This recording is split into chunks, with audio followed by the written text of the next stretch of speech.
ప్రభునందు ప్రియమైన దేవుని బిడ్డలకు మన ప్రభు అయిన యేసు క్రీస్తు నామమున శుభములు కలుగునుగాక. ఈ రోజున స్త్రీల సమాజం వారి ప్రార్థన కూడికలో ప్రత్యేకమైన వాక్య భాగము మత్తయి సువార్త 11:20 పిమ్మట ఏ ఏ పట్టణములో ఆయన విస్తారమైన అద్భుతములు చేసెను, ఏ ఏ పట్టణాల్లో ప్రభు అద్భుతాలు చేసెను. ఆయా పట్టణస్థులు అద్భుతాలు చేసి మేలు పొందినవారు వారు ఏం చేయాల్సి ఉండింది? పట్టణస్థుల వారు మారు మనసు పొందకపోవటం వలన. చూసారండి, ఇప్పుడు రాజమండ్రిలో యేసుక్రీస్తు ప్రభు వచ్చి ఏదో అద్భుతం చేశారనుకోండి, ఆ అద్భుతం చూడడానికి చాలామంది కూడా వచ్చారు, వారికి బోధించారు కూడా అనుకోండి. అయితే వారు మేలు పొందిన వారు, చుట్టాలు బంధువులు అక్కడ హాజరైన వారు ఒకవేళ మారుమనసు పొంది ఉండవచ్చు, దేవుని స్తోత్రం. కానీ చుట్టుపక్కల ఉన్నవారు, ఈ రాజమండ్రి పట్టణస్థులందరూ కూడా మారు మనసు పొందలేదు. అప్పుడు పొందకపోవటం చూసి ఆయన ఏమంటాడు చూడండి, ఇక్కడ అదే జరిగింది. ఏ ఏ పట్టణములు విస్తారమైన అద్భుతములు చేశానో ఆ పట్టణముల వారు మారు మనసు పొందకపోవటం వలన వారేం చేయలేదట? మారు మనసు పొందలేదు. ఏం చేయలేదండి? ఈ వాక్య ప్రకటన అనగా, లేకపోతే ఈ ధ్యానం అనగా, లేకపోతే ప్రసంగాలు అనగా, పెద్ద పెద్ద భక్తుల్ని తీసుకొని వచ్చి వాక్యాలు చెప్పించుట అనగా దేనికి? ప్రతి ఆత్మ కూడా మారు మనసు పొందాలి, వారు పాప నుంచి విడుదల పొందాలి, విమోచన పొందాలి, వారు ఆరని అగ్నికి వెళ్లకుండా పాతాళము నుండి తప్పించబడాలి అన్న తపన. పాతాళమునకు జోగిపోతున్న ఆత్మలను విడుదల చేయించడానికి, తప్పించుటకు ప్రయత్నం చేస్తున్నారు. దాని కొరకు వారి కష్టార్జితం వెచ్చిస్తున్నారు, వారి యొక్క సమయాన్ని వెచ్చిస్తున్నారు. కొండలు, లోయలు, ఎడారులు ఎక్కుతున్నారు, రాత్రింబవళ్ళు ప్రయాణాలు చేస్తున్నారు, వారి జీవితాల్ని పనంగా పెడుతున్నారు. కారణం ఏంటో? నీ విడుదల కొరకే. నీవు నేను ఆరణగ్నికి వెళ్ళకూడదే అని, ఆరని మంటల్లో మాడకూడదు అనే తపన, ఆ తపన కలిగే ఈ ప్రార్థన కోడికలు ఆయా ప్రాంతాల్లో ఏర్పాటు చేస్తున్నారు.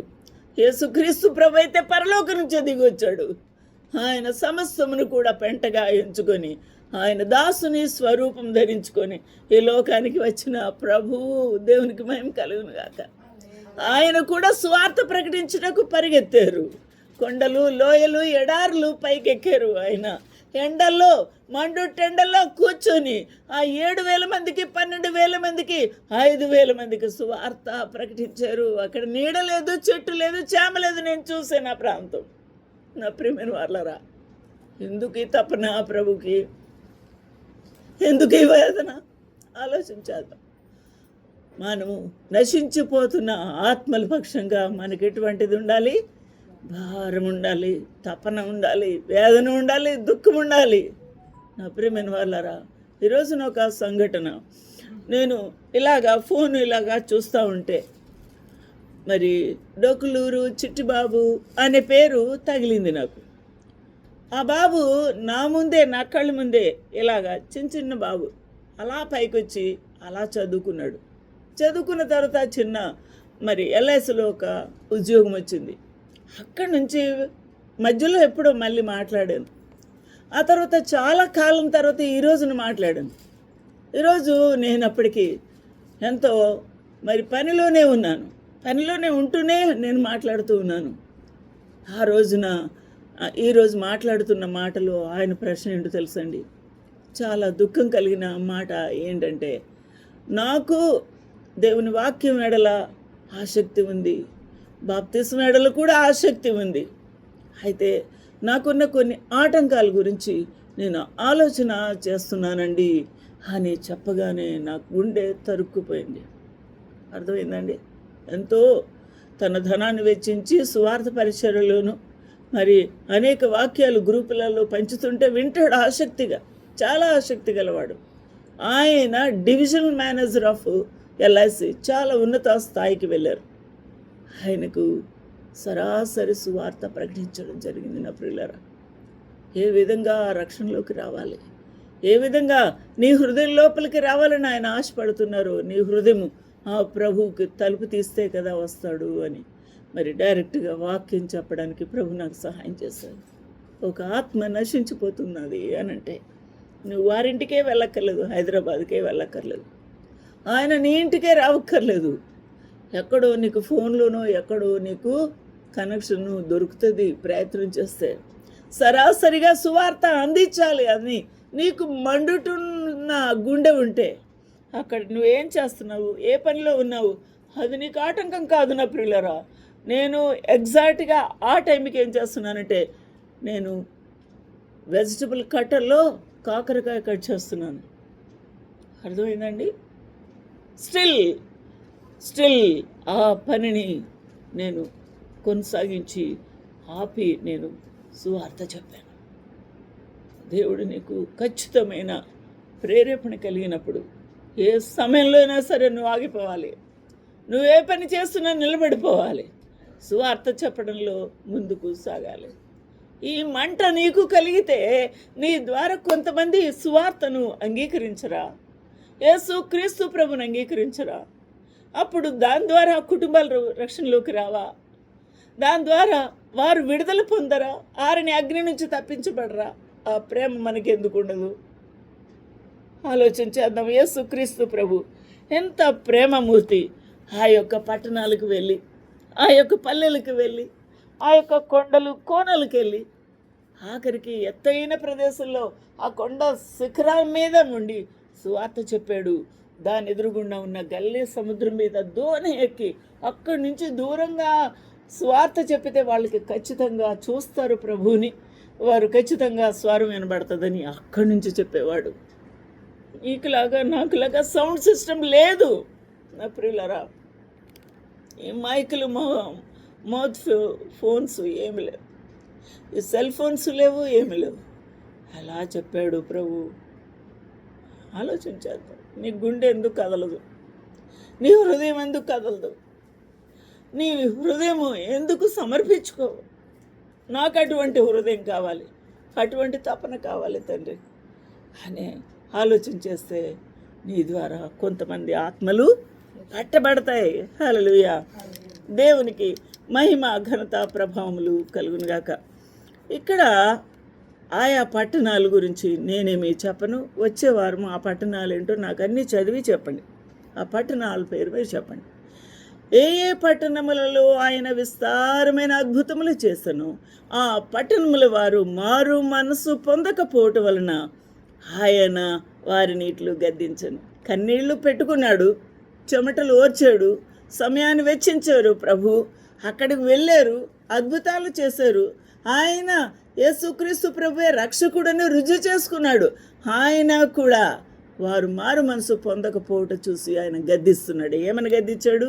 అయ్యో కొరాజీనా, అయ్యో బెత్సయిదా, మీ మధ్య చేయబడిన అద్భుతములు తూరు సీదోను పట్టణములో చేయబడిన ఎడల ఆ పట్టణముల వారు పూర్వమే గోనె బట్ట కట్టుకొని బూడిదే వేసుకొని మారు మనసు పొంది ఉందురు. ఆలోచన చేద్దామండి.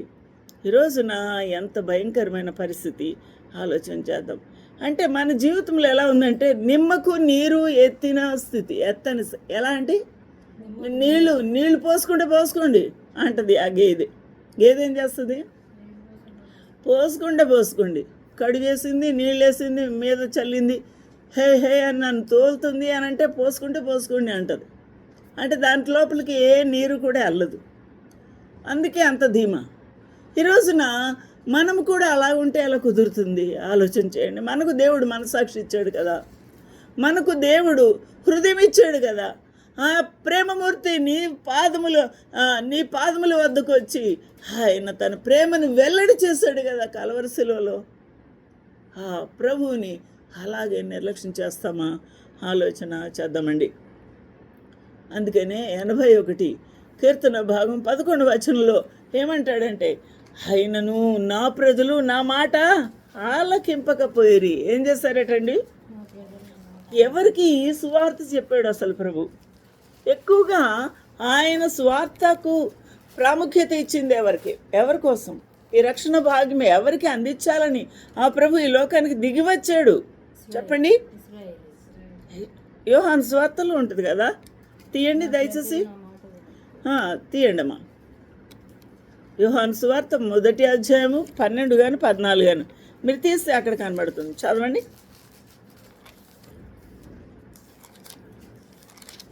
ఆయన తన ప్రజల వద్దకు వచ్చారు, స్వకీయుల వద్దకు వచ్చాను కాదండి, 1వ అధ్యాయము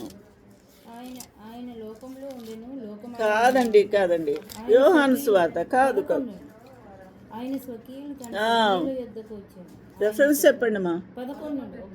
1వ యోహాను కాదు, వినండి. యోహాను సువార్త 1వ అధ్యాయము 11వ వచనం. ఆయన తన స్వకీయుల యొద్దకు వచ్చాను. గట్టిగా చెప్పండి. ఆయన స్వకీయులు ఆయనను అంగీకరింపలేదు. ఎవరు స్వకీయులు? ఇశ్రాయేలీయులు. మీకు ఒక ఆశ్చర్యమైన విషయం చెప్తాను చూడండి. ఒక అద్భుతమైన విషయం నాకు ఎంత బాగా సంతోషం కలిగించిందంటే, ఒకసారి అందరు నా వైపు చూడండి. ఇశ్రాయేలీయులందరూ కూడా దాసములో ఉన్నారు. ఎక్కడ? ఐగుప్తులో ఉన్నారు.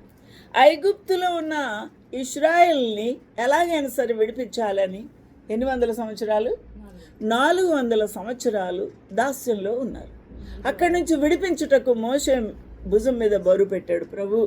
అలాగే అని వెళ్ళాడు. మోషే అహరోను వెళ్ళి వారిని విడిపించుకొని వచ్చారు. మహా అద్భుతాలు చేసి ఫరో రాజ్యంనంతా కుదిపివేసి అక్కడ యెహోవా దేవుని యొక్క ప్రత్యక్షతను వారు కళ్ళారా చూసినట్టుగా అక్కడ అద్భుతాలు చేశాడు. చేసి ఆ ప్రజలను బయటికి తీసుకుని వస్తున్నాడు. బయటికి తీసుకుని వస్తుంటే ఏం జరిగిందండి? ఏం జరిగింది? ఎర్ర సముద్రం. గట్టి చెప్పండి అమ్మగారు. ఎర్ర సముద్రము ఏమైంది? ఎదురయ్యింది. ఒక చూడండి, ఎర్ర సముద్రం ఎదురైంది. ఎర్ర సముద్రానికి ఎదురు అవ్వడం అంటే ఎవరెవరండి వస్తున్నారు? కాదు, ఇశ్రాయేలు వారు 6 లక్షల కాల్బలం. ఎంతమంది? 6 లక్షల కాల్బలం అంటే మగవారు మాత్రమే. స్త్రీలు లెక్కలేదు, దాసదాసీలు లెక్కలేదు, వారి జంతువులు లెక్కలేదు. వారందరూ తరలి ఒక రాజ్యంగా వస్తున్నారట. వస్తుంటే అట సముద్రము భయముతో వణుకుతో దాటిపోయిందంట. హల్లెలూయా! ఎంత బాగుందండి. సముద్రం ఏమైంది? దారిచ్చేసిందంట. హల్లెలూయా! సముద్రానికి ఏం కలిగింది? భయము కలిగింది. సముద్రానికి ఏం కలిగిందండి? ఆ మాట చదువుతారా? మీకు ఇష్టంగా ఉందా చదవాలని? చూడండి, ఒక్కసారి మీరు ఆ యొక్క అద్భుతమైన వచనం చదివితే ఎంతో సంతోషం అనిపిస్తుంది. ఇశ్రాయేలు వారు తరలి వస్తుండగా అట ప్రభు ఎంతో సంతోషంగా మరి వారిని ఏం చేస్తున్నాడు? తీసుకొని వస్తున్నాడు. చెప్తాను ఆగండి.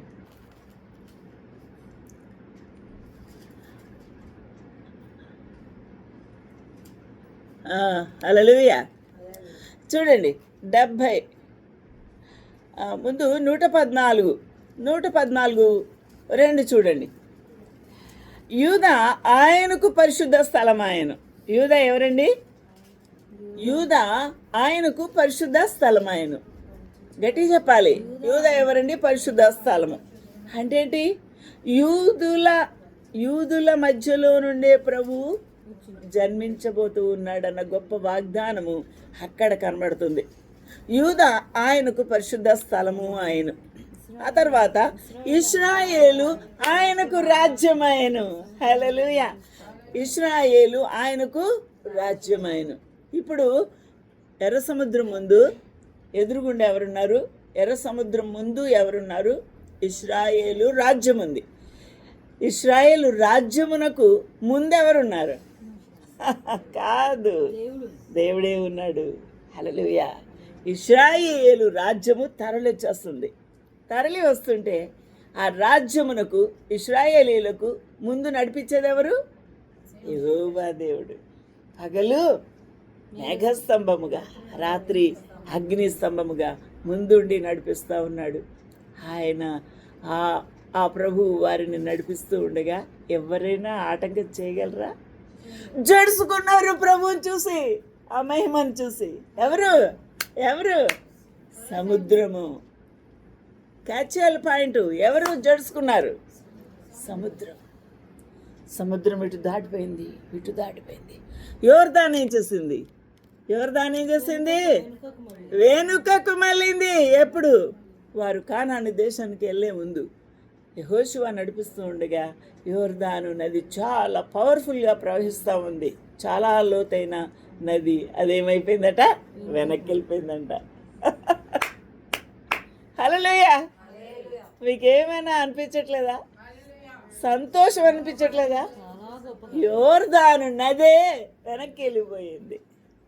ఎర్ర సముద్రము ఇటు అటు దాటిపోయింది, పారిపోయింది.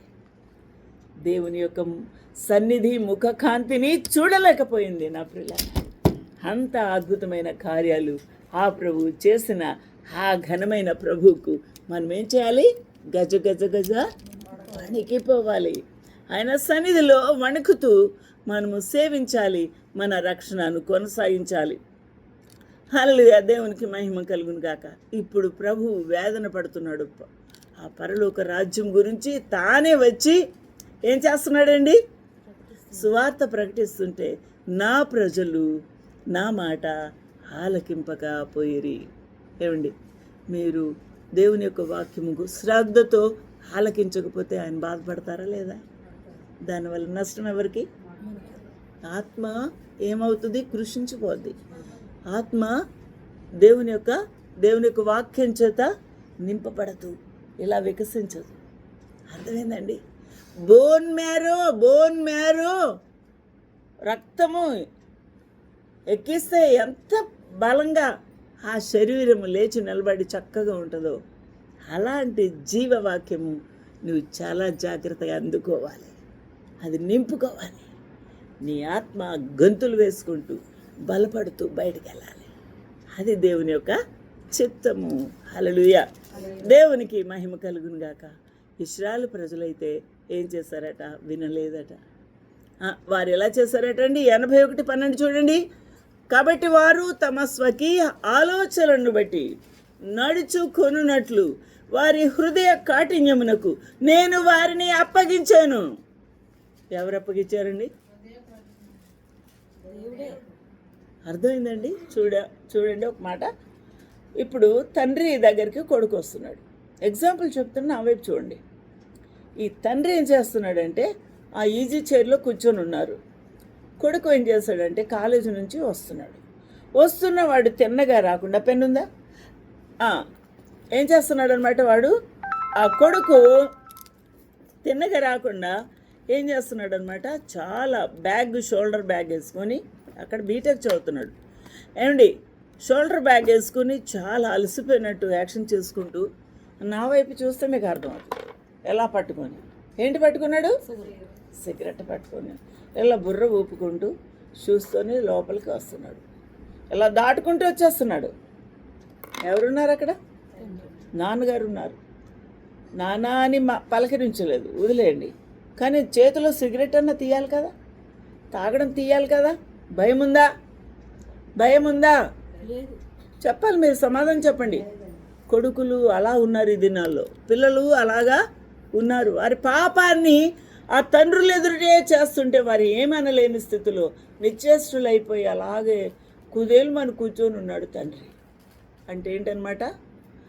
అప్పగించేశాడు తండ్రి. దేనికి అప్పగించాడండి? అప్పగించేశాడు. దేనికి అప్పగించాడు? నీ ఇష్టం రా, తాగితే తాగరా, వెళ్తే వెళ్ళరా, కాలేజీకి వెళ్తే మానేరా, నేను నీకు చెప్పి అలసిపోయినరా అని చూసి చూడనట్టు కళ్ళు ఇలా పక్కకు తిప్పుకుంటూ ఇలా తల వంచుకుంటూ అలా ఉన్నాడు తండ్రి. వేదన కదా. కాబట్టి ఇక్కడట ప్రభు ఏం చేశాడట? I gave them up unto their own hearts lust and they walked in their own counsels. అంటే ఏంటి? వారి స్వకీయ ఆలోచన చొప్పున వరిష్టమైనట్టు నడుచుకోవడానికి నేను వారి హృదయ కాఠిన్యానికి అప్పగిచ్చేసాను. కొబ్బరికాయలు కొట్టుకుంటావా? పూజలు చేస్తావా? ఏమంటారండి దాన్ని, ఏమంటారు? కాదు కాదు, తపస్సు చేస్తారు కదా వారు, దాన్ని ఏదో అంటారు. వ్రతము చేస్తావా, ఏం చేస్తావో చేసుకో, నేను వదిలేశాను, అప్పగించాను అని అంటాడు. వారు ఆ పనైనా చేస్తున్నారు, కళ్ళకి కనబడేటట్టు పాపం చేస్తున్నారని మనం గుర్తిస్తున్నాం. కానీ మన పాపం ఏంటో తెలుసండి? మురికి కంపు, పురుగులు పట్టే పాపము, భయంకరమైన తెరిచిన సమాధి అంటాడు. ఏమంటాడండి? తెరిచిన సమాధిలో ఏముంటుంది అండి? దయచేసి వెళ్ళి ఒకసారి చూద్దామా ఎలా ఉంటుందో.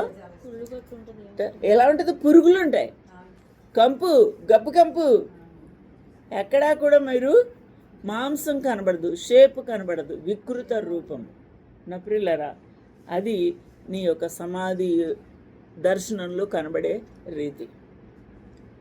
ఆ విజువల్స్ అంటే అవి చూడడానికి మనకి ఇష్టమవుద్ది, అయిష్టం అవుద్ది, నిద్ర పట్టదు, ఇక వాంతులు చేసుకుంటాం కదండి. నేను ఒక డాక్టర్గా మరి పోస్ట్ మార్టమ్స్ చేయాల్సి వచ్చేది. చాలా 17 years పనిచేశాను, మెడికల్ లీగల్ ఎక్స్పర్ట్ నేను. అలా కష్టపడి పనిచేసేదాన్ని. మరి ఎన్నెన్నో పనులు ఇవన్నీ చేసేటప్పుడు ఆ మార్చురీ రూమ్కి వెళ్తేనే వాంతి వచ్చినట్టు అయిపోద్ది. తప్పదు, మేము వెళ్ళాలి, చేయించాలి. అర్థమైందండి? ఎన్ని బాధలు పడ్డాం. ఈ రోజున అలాంటి బ్రతుకు కావాలి. ప్రభు ఎలా ఉండాలని కోరుకున్నాడు తెలుసా? ఇప్పుడు చెప్పండి, తెరిచిన సమాధికి ఆపోజిట్ చెప్పండి. రేచల్ నా వైపు చూడమ్మా. తెరిచిన సమాధికి ఆపోజిట్ ఎలా ఉండాలి ఇప్పుడు చెప్పండి, వర్ణించండి. చెప్పండి నిర్మల గారు, సుమ గారు, కాంతమ్మ గారు, చెప్పండి ఎలా ఉండాలి? కాపీ కొట్టకూడదు, మీ సొంత మాటలు చెప్పండి. ఎలా ఉండాలి తెలుసా అండి? పెళ్లి కూతురు ముస్తాబ్ అయిపోయిన తర్వాత అందరు ఎలా చూస్తారు? కనబడితే బాగుండు, ఇలా చూస్తారు, ఇలా సందులో చూస్తారు, ఎలాగైనా చూసేయాలని. అంటే ఉండండి, ఎలాగైనా చూసేయాలని. అంటే ఈవిడ ఎలా ఉంది? ఆకర్షణీయంగా ఉంది. ఎలా ఉంది? చాలా చక్కగా అలంకరించుకొని ఉంది. మచ్చ, డాగు, కళంకం ఏమీ లేకుండా మంచి పరిమళ వాసనతో ఎంతో మహిమకరంగా ఉంది. ఎంత అద్భుతంగా ఉంది ఆ పెళ్లి కూతురు. అలాగా నువ్వు ముస్తాబై సిద్ధపడి నీ హృదయాన్ని ఇలా తెరుచుకొని, యేసయ్యా ఇదిగో ప్రభు నేను అలంకరించుకొని నీ కొరకు సిద్ధపడి నేనున్నానయ్యా, ఇదిగో నా తలుపు తీశాను ప్రభు, నా దగ్గరికి రండి, నాతో మీరు నివాసం చేయండి, నాకు భోజనం తినిపించండి, నేను నీతో కలిసి భోజనం చేస్తాం, మన ఇద్దరం కలిసి కూర్చొని భోజనం చేద్దాం. అబ్బా ఎంత బాగుందండి. దయచేసి చదవండి అది. ప్రకటన గ్రంథము 3:20 ఏమని వ్రాయబడి ఉందంటే, విచిత్రమైన మాట, ఇదిగో తలుపు నొద్ద నిలబడి తట్టుచున్నాను, ఎవడైనను నా స్వరం విని తలుపు తీసిన ఎడల, గట్టిగా నేను నేను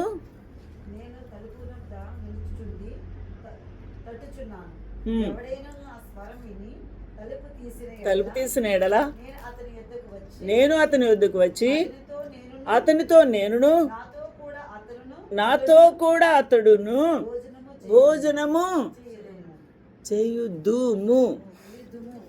చూసారా? అంటే ఏంటి? ఇద్దరు తలుపు తీసిన వాళ్ళు ఇద్దరు, ఒకరు మన ప్రభువైన యేసుక్రీస్తు, ఇంకొకరు నీవు. అబ్బా ఎంత బాగుందండి, ఎంత మంచి సహవాసం, అద్భుతం. ఎప్పుడైనా మీరు కోరుకున్నారా? యేసయ్య నా దగ్గరికి వస్తే బాగుండు, నాతో మాట్లాడితే బాగుండు, నాలో ఉంటే బాగుండు, ఎంత బాగుంటుందండి, ఎంత బాగుంటుందో అని మీరు కోరుకున్నారా అని ఆలోచన చేయండి. ప్రభుని ఆ విధంగా ప్రేమించండి. ప్రభు మిమ్మల్ని ప్రేమిస్తాడు. ఆయన మాటి మాటికి నిన్ను దర్శించాలని, నీతోనే ఉండాలని, విడవకుండా ఉండాలని కోరుకుంటాడు ఆయన. అబ్బా ఎంత ప్రేమ, ఎంత ప్రేమ అండి. ఆలోచన చేయండి. ఈ లోకంలో ఉన్నవి అన్నీ కూడా మట్టి బుద్ధులు మనవి, మట్టి జీవితమే మనది. ఎంత పాపం గురి వర్ణించినా ఆ పాపం ఇంకా వాసనతోనే ఉంటుంది. కాబట్టి మన బ్రతికి ఎలా ఉండాలి? ఆయన మాట ఆలకించేవారుగా ఉండాలి. ఎలాగండి? ఆయన మాట ఆలకించేవారుగా ఉండాలి. అప్పుడు మనము ప్రియులుగా మారిపోతాం. ఎలాగండి? నా ప్రియురాలా అని పిలుస్తాడు. ఏమని పిలుస్తాడండి? నీ స్వరము మధురము, నీ స్వరము, నీ ముఖము మనోహరము. హల్లెలూయా! ఎంత బాగుంటుందండి. నీ స్వరము గాడిద స్వరం కాదు. అరుస్తూ ఉంటాను నేను ఊరికే. అర్థమైందండి? ప్రభు ప్రేమ ఏంటో తెలుసా? మధురమైన స్వరం వినాలని. ఆయన గొప్ప ఆశ పెట్టుకుని ఉంటాడు మన ఎడల, గొప్ప ఎక్స్పెక్టేషన్. పిల్లల గురించి ఎంత ఆశ ఉంటుందండి. ఒక తల్లంటది, నాకు ఐఏఎస్ కలెక్టర్ అవ్వాలి నా కొడుకు, ఇంకోరేమో స్పెషలిస్ట్ అవ్వాలి, ఇంకోరు కార్డియోథొరాసిక్ సర్జన్ అయిపోవాలి. తల్లి ఎక్స్పెక్టేషన్ అంత కోరిక ఉంటుంది. మరి మనం ఆయన ప్రియమైన పిల్లలు అయితే మన ఎడల ఆయనకు ఉండదా ఎక్స్పెక్టేషను? ఉండదా? మన గురించి ఉంటుందా లేదా ఆలోచన? నా కుమార్తె ఇలాగ అవ్వాలి, నా కుమార్తె ఇలాగ వాడబడాలి, నా కుమార్తె ఇక్కడ ఇలా ఇటువంటి సాక్ష్యం కలిగి ఉండాలి, నాతో ఇలా సహవాసం చేయాలి, ఇన్ని గంటలు నాతో ఉండాలని ప్రభు అనుకోడా? కాంతమా అనుకుంటాడా? ఆలోచించేద్దాం. ఆయన మీ గురించి తప్పిస్తున్నాడండి. చెప్పండి మాట. చెప్పాలి. తపస్సు కాదు, తప్పించడం అంటే ఏంటి? ప్రేమ, మధురమైన ప్రేమ, తప్పించిన ప్రేమ. తప్పించిన ప్రేమ అంటే ఇంకా నువ్వు కావాలంతే ఆయనకి. ఎంత బాగుంది. Hallelujah. He don't want to lose you అంటే నిన్ను వదులుకోవడం ఇష్టం లేక. ఎంత బాగుంది మాట, చాలా బాగుంది. ఈ మాటను బట్టి మీరు ప్రభువా ఎంత ప్రేమ నీకు నా ఎడల. హల్లెలూయా. దేవునికి మహిమ కలుగునుగా. ప్రభు మిమ్మల్ని అట్టి విధంగా మరి సిద్ధపరిచి వాడుకోనుగాక. మరి పరలోక రాజ్యం వెళ్ళిపోవాలని ఆశ కలిగిన, ప్రభు తొందరగా రావాలని మనం కోరుకున్నా మనం ఎలా ఉండాలి? ఇట్టి మనసుతో ఉండాలి. ఇది మనం సిద్ధపాటు కొరకు ఏర్పాటు చేసుకున్న వాక్యం ఇది. కాబట్టి కొరాజీన, బెత్సయిదా వాళ్ళు, ఆ పట్టణస్థులలో ఒక్కరికి కూడా బుద్ధి లేదు, మారు మనసు పొందలేదు, దేవుని మాట ఆలకించలేదు. అందుకే మన హృదయ కాఠిన్యానికి దేవుడు అప్పగిస్తాడు. ఏంటండి, రక్షించబడ్డ వాళ్ళే ఇలాంటి పాపం చేసేస్తారా? పాస్టర్లు ఇటువంటి పాపాలు చేస్తారా? వాళ్ళ పిల్లలు ఇలా చేస్తారా? ఆవిడ భక్తురాలు కదండి, ఇలాంటి పాపం చేస్తారంటే చేస్తారు. ఎందుకు చేస్తారు తెలుసా? దేవుడు మనసాక్షి ఇస్తాడు. ఆ మనసాక్షి గద్దింపునకు ఏం చేయరు వాళ్ళు? విధేయత చూపించరు. పరిశుద్ధాత్మ దేవుడు వస్తాడు, పాపం నొప్పింప చేస్తాడు, విధేయత చూపించరు. ఇక ఏం చేస్తాడు తెలుసా? వారి హృదయ కాఠిన్యమునకు దేవుడు అప్పచెప్పేస్తాడు. చాలా భయంకరమైన శిక్ష ఇది. కాబట్టి అట్టి భయంకరమైన శిక్షకు మనము లోబడకుండా దేవునికి ఇష్టమైన బిడ్డలుగా మనము మారాలి. అలా ఉండాలని ఎంతమందికి కోరిక ఉంది? ఎంతమందికి ఆశ ఉంది చెప్పండి అమ్మా. ఉందా? ఉందండి? ఉంది. అందరూ కదా నడిపించేదాను కాబట్టి అందరి గురించి చెప్తున్నాం. నీ గురించి చెప్పు చాలు. కాబట్టి అందరికీ ఉన్నదంట, వెరీ గుడ్. కానీ అలా నడుచుకోవాలి. ప్రభువా నన్ను అలా సిద్ధం చేయమని వేదన, తపన, మరి ప్రయత్నం చేయాలి. మెయిన్ ఏం చేయాలి కాంతమ్మా? ప్రయత్నం చేయాలి. అటు భాగ్యం ప్రభు మనకు అనుగ్రహించుగాక. ఆమేన్.